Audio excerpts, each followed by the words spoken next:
Des bouquins dans des tiroirs, de drôles de sièges, des étagères étroites.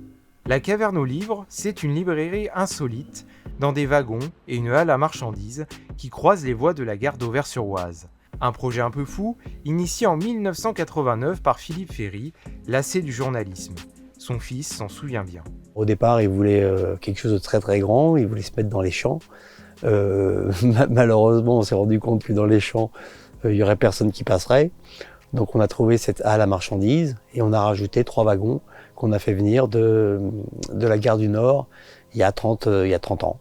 Rachetés par la ville en 2017, 2 des 3 wagons, en jaune à l'origine, ont été repeints en bordeaux en 2020. Un moyen de retrouver la couleur historique de ces fourgons postaux SNCF d'avant-guerre. Antoine Ferry a été témoin de ce changement. Depuis une quinzaine d'années, il a repris l'œuvre de son père disparu. J'ai fait la librairie à ma façon à moi, alors que lui c'était beaucoup d'ésotérisme et beaucoup de livres religieux. Et donc moi je l'ai mis un peu plus éclectique. On a tous les rayons dans tous les domaines. Religion, cuisine, animaux, voyages. Le public peut trouver de tout parmi les dizaines de milliers de livres en vente. Une variété qui attire jusqu'à Patrick Poivre d'Arvor.